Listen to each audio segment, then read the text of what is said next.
am 92 years old. I have outlived my wife. I have outlived my friends. I have outlived my enemies. And I've outlived the version of myself that used to give a damn about what people thought of me. I am standing at the very edge of the cliff. I can see the bottom. And before I go over, I need to turn around and tell you, the people still back there at the party, what I see. Because you are living a lie. You are walking around with this arrogant, comfortable delusion that you have time. You treat your days like they are cheap, like you have an infinite supply of them in the bank. So, I'm here to tell you that you are broke. We are all going to die. You know this intellectually, but you don't know it. You don't feel the cold steel of it against your neck. If you did, you wouldn't be living the way you are. So, let me tell you about a man named Jack. It was 1968. Jack was my best friend. He was smarter than me, better looking than me, and richer than me. He was a shark. We were having a drink one night, celebrating a massive deal he just closed. He was smoking a Cuban cigar, leaning back in his leather chair, and he looked at me and said, "Frank, 5 more years. That's the strategy. I grind for 5 more years. I hit the number, then I'm done. Then I take Mary to Italy. Then I learn to paint. Then I start living." Jack had a plan. He had a roadmap. 3 days later, Jack walked out of his office building, grabbed his chest, and hit the sidewalk before he even realized he was falling. Massive heart attack. He was 42 years old. He never went to Italy. He never painted a damn thing.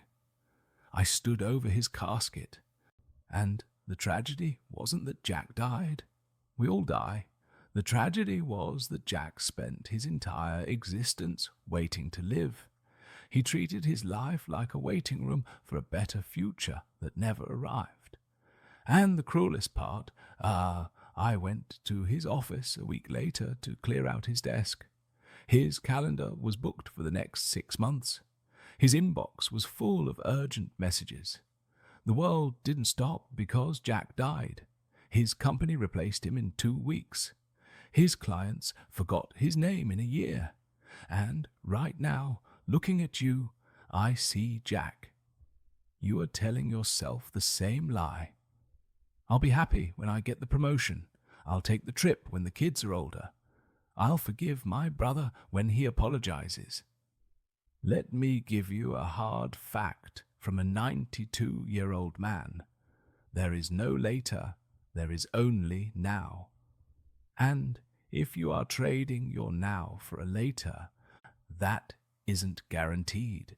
You are making the worst bet in the history of gambling. Let's talk about your stuff. I look at your generation. You are obsessed with accumulation. You buy things you don't need. With money, you don't have to impress people you don't even like. I live in a small room now. I have a bed. I have a chair. I have a picture of my wife. I used to have a big house. I used to have luxury cars.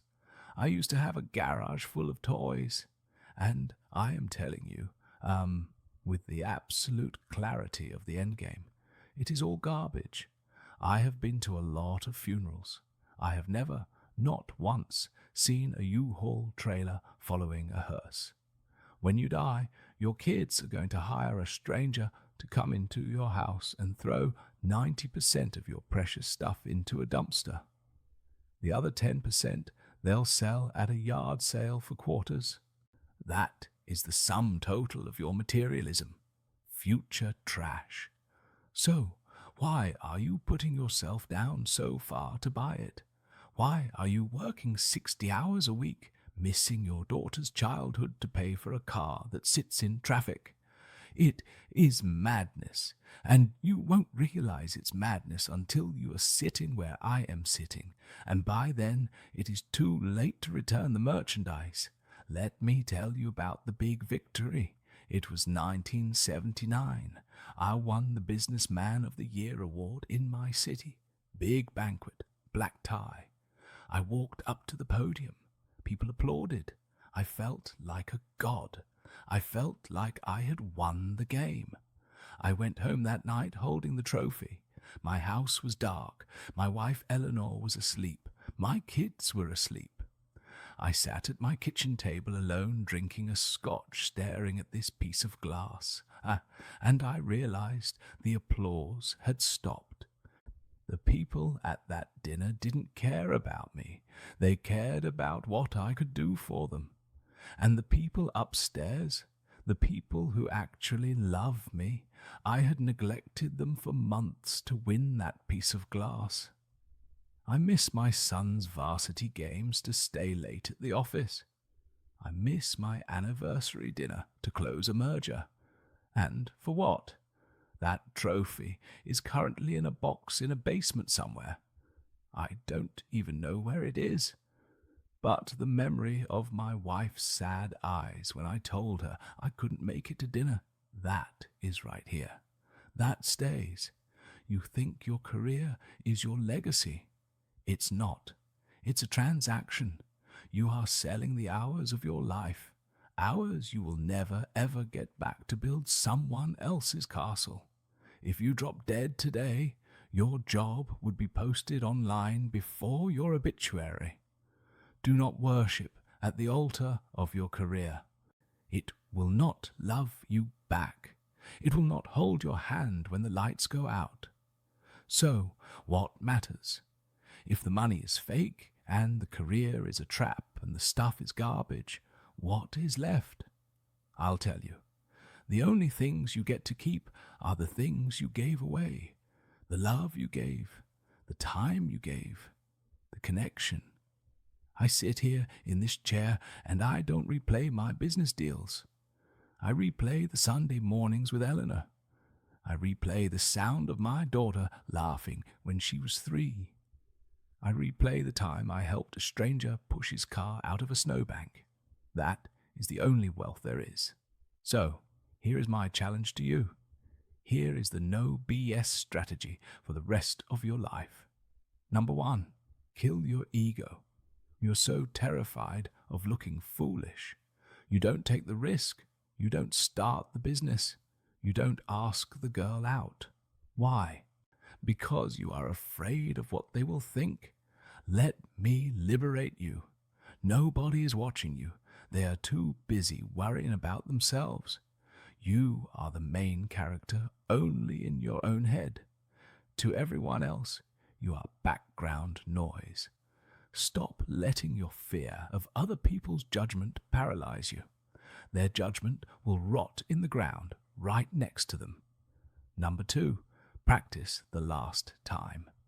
This is a stoic technique, and it will change your life. Every time you do something, anything, remind yourself that one day you will do it for the last time. One day you will pick up your child for the last time. One day you will kiss your spouse for the last time. One day you will drink a cup of coffee for the last time. You don't know when that day is. It could be 10 years from now. It could be today. If you live with that knowledge, you will never take a moment for granted again. You will taste the coffee. You will hold the hug a little longer. Number 3, wake up. I'm 92. My back hurts. My eyes are dim.